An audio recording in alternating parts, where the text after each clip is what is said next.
So, lesson 33 tayo ngayon. Lesson 33. So, lesson 33 is imperative form. So, pag may tag-imperative form, this is used to state command or what the person should do in form of force, usually used by higher position. So, kadalasan nagagamit ni mga amo ninyo nga na mas taas sa ato og rank or position. So, kani siya, ginagamit kung tahay. Na gusto ipahimo sa imo, dapat nimo himuon. Mo na imong need himuon. So, mo siya mga commands. So, unsaan siya pag-conjugate? So, pag may tag-imperative form, iyang conjugation pag group 1, from u sound, so, numimas. So, dira naka polite form. So, naka mass form. Pero pag imo na siya dictionary form, may mo siya gnomo, di ba? So, from nomu, himuon daw nimo siya e sound. From u sound, himuon daw e sound. So, ang nomimas, mahimog nome. So, pabundak siya, kay nam siya apostrophe mura, o ano siya, command. So, pasugo. So, pabundak iyang pag-ingon. Nome. So, kakimas, kake. So, sulaton. Yasumimas, yasume. Machimas, mate. So, tanan na ng ano din ha kaning miki, mechi. Nahimo siya og mga sound. So, yung ana si imperative group form pag group 1. So, ato ta sa group 2. Group 2 dali lang. Tanggalon lang nimo si mas or pag naka-dictionary form, tanggalon nimo si ru, then ilisan nimo gro. Humok na ro. Example, from word tabemas or taberu, may mo siya og tabero. Tabero. So, kauna. Mimas, miro. Tanawa. Ukimas, ukiro. Nemas, niro. Nga na siya. Tanggalon lang si mas, ilisan og ro nga humok. Group 2. So, sa group 3 ta. Sa group 3, same gihapon. Remove nimo si mas or si ru. Then, add nimo si ro. And example, sentako shimasu. So, shishimas. So, simas lang tanggalon. So, may mo siya og sentako shiro. Sentako shimas, sentako shiro. Benkyo shimas, benkyo shiro. Shimas, may mog shiro. Humok. So, natispe siya, si kimas, may mog koi. Koi. So, pag makadong ka nag-koi, meaning kimas. Kimas is koi. So, ingana mag-conjugate. So, manata sa conjugation is sentence na to siya. So, imperative sentence usage. So, pag nasa sentence siya, example, hayaku nero. So, sleep early daw. Hayaku nero. So, nahimo siya og imperative. So, nagasugo siya. Kadalasan, pwede ni ginagamit sa papa para sa iyang anak or sa mama padung sa iyang anak. So, mas dako, di ba? Mas taas ang nagaistorya. So, ginapatulog niya, sleep early. Hayaku nero. Memog ro. Group 2 man, nimas. So, example number 2. Ashita wa shiken ga arimasu kara because you have exam tomorrow, benkyo shiro. So, ato ang ano din ha, imperative, benkyo shimas, may mog, benkyo shiro. Ginapa-study ka kay na kay exam. Another example, koreo tabero. So, ginapakaon ka, eat this. Koreo tabero. So, ginasugo ka na kaunon na. So, muna siya ang commands. So, adto ta sa prohibitive form. Pag mayroon taog prohibitive form, command gihapon siya pero negative. Dapat nimo dili himuon. Dili nimo dapat himuon. So, prohibitive from prohibited. So, bawal. Command gihapon siya pero di nimo dapat himuon. Command na dili nimo himuon. You should not. So, unsaon siya pag conjugate? So, pag conjugate sa sa prohibitive form, himuon lang natog dictionary form, tanan verbs, then add na to si na. So, hanashimasu, i-dictionary form ni mo na, hanasu, di ba? Hanashimasu, dictionary form niya, hanasu, then add lang na. Add lang kag na. Another, kakimasu, dictionary form niya, kaku, then add lag na. Nomimasu, iyang dictionary form, nomu, then add lag na. So, meaning na, bawal na. So, bawal. Hanasu na. Hanasu na. So, bawal misturya. Kaku na, bawal sulaton. Nomu na, bawal inumon. Nga na siya. Next, sa group 2. Dictionary form gihapon. Then, add lag na. So, si tabimas, pag i-dictionary form nato siya, may masyag tabiro. Then, add na tog na. Sinimas, mahimog niru, then add na. Then, simimas, mahimog miro, add na. So, miru na, bawal tanawon. Niru na, bawal matulog. Tabiru na, bawal kaunon. Ingana siya. Okay? Next, group 3. Sa group 3, dali lang pod. Dictionary form gihapon, then add na. Example, benkyo shimasu, memog, benkyo suru na. Shimasu, memog, suru, then add na. Kimasu, mahimog kuru, diba ka dictionary form sa kimasu, kuru. So, mahimog kuru na. Ang iyahang prohibitive conjugations. So, next, himuon na to siyag sentences. Paano pag nasya sa sentence? Example sa prohibitive sentences. So, tabako o sona. So, bawal ka mag-smoke. Tabako o su. Diba ang su kay soimas? So, from the word soimas, himuon na to siyag dictionary form. Su, then add lag na. Para mingon na kag bawal. So, don't smoke. Tabako o sona. Another. Toshokan de. So, kana siya nga kanji is toshokan. Ginakanji na ko para ma-familiarize. Toshokan de in the library. Taberu na. Taberu na. So, taberu na, bawal mukaon. So, don't eat in the library. Nga na iyahang meaning. Another example. Usure runa. So, bawal daw, malate. From the word usure mas. Usure mas. Ay, ukurimas de ay. Gomen. Ukuremas. Ukureru. Ukurimas.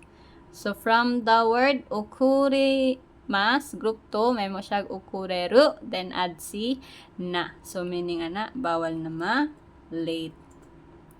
So, ing ana ang paggamit kay prohibitive form. So, imperative form, command na positive. Command na himuon nimo. Prohibitive form, command na dili or ginapagbawal sa imuha. Okay? Next. Kane nga pattern is to kaite arimasu or to yumimasu. So, this is used to ask what is written or how to read something. Same as function lang ni siya ni to iimasu. So, example, asoko ni wataru na to kaite arimasu. So, naaday nakasulat dito nga, do not cross. So, from the word wataru, watarimas kana. Watarimas is to cross, mutabok sa dalan. So, naadaw dito, nakasulat, bawal mutabok. Ang anak paggamit niya. Asoko ni, so naa over there, wataru na, meaning sa wataru, to cross, kaya naamay na, so not na, so bawal na. So, do not cross to kaite arimasu is written. So, nakasulat daw dito. So, ginaingon niya nga na ay nakasulat dito.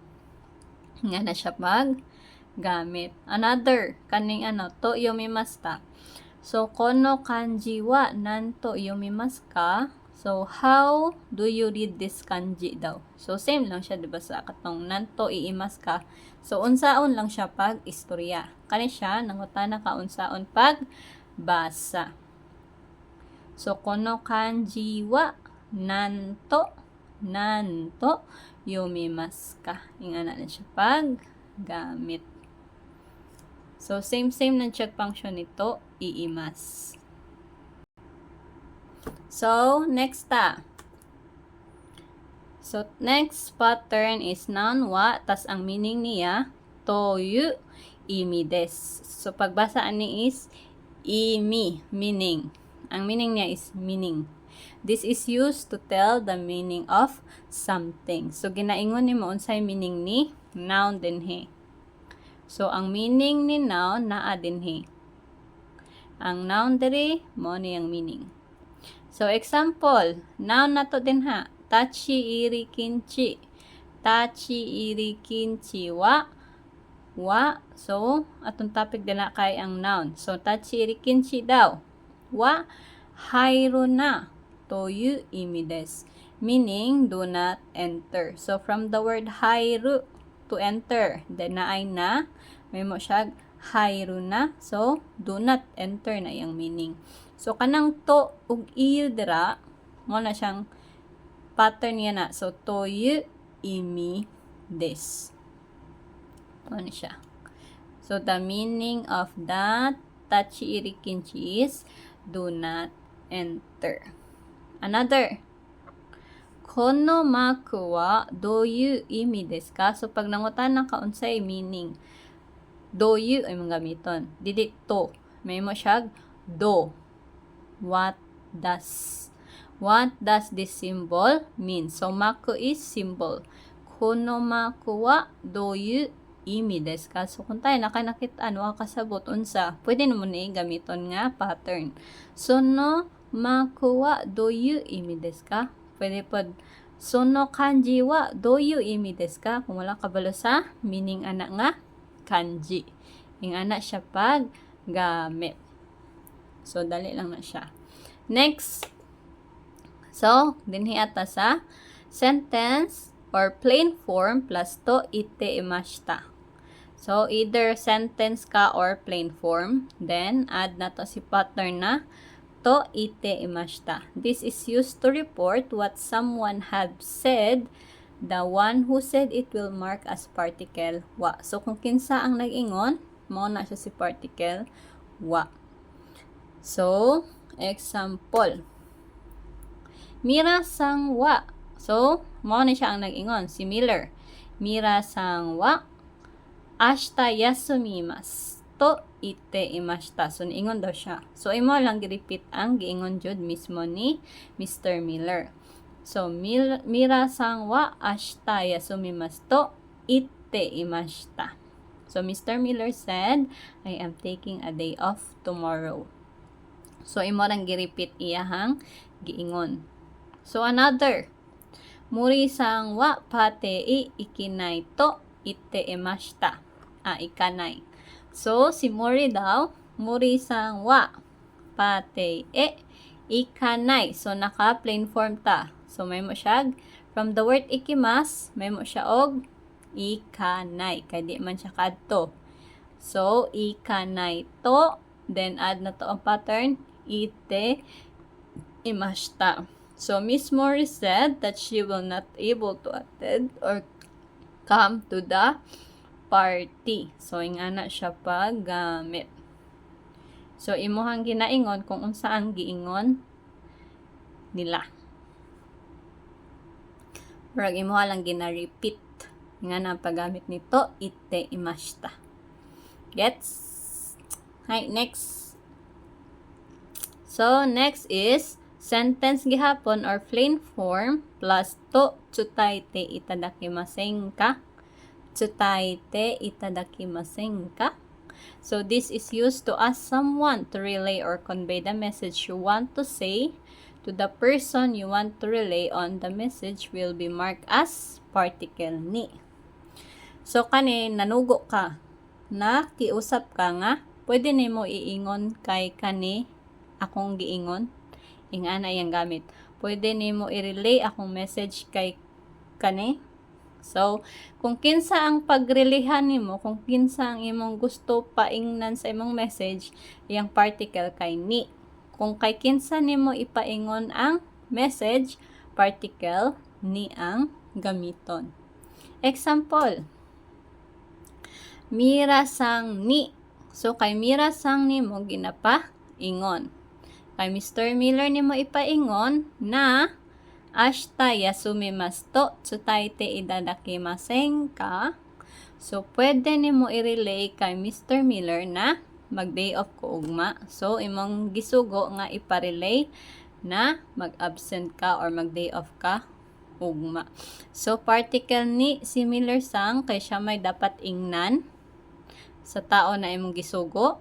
So, imuhang message naka sentence form ashita yasumimasu. Then, nag-ask ko na iparelay. So, butangan nimo og to tsutaite itadakimasen ka. So, yung ana yang gamit. Can you relate to Mr. Miller that I will take day off tomorrow? Yung ana yang gamit. Another example. Para mas polite, magsumimasen ka. Sumimasen. Murisang ni. So, asa na may ingon? Kay Murisang. Ipaingon kay Murisang or iparelay kay Murisang na pate ikanay to tsutaite itadakimasen ka, dili ka kaadto sa party. So, ato ang kuan din hiya kay naka plain form. So, ikanay. From the word ikimasen, mahimo siya plain form, ikanay. Then, ato ang pattern na to, tsutaite itadakimasen ka. So, ask ka na iparelay ang message nga dili ka kaadto sa party. Asa nimo ipa-relay? Particle ni si Murisang. So, kay Murisang nimo iparelay ang kaninga message. Gets? Ing ana ang paggamit kay to tsutaite itadakimasen ka. So, kung nakay gusto iparelay ng mga message, pwede nimo na gamiton na pattern. So, mao lang.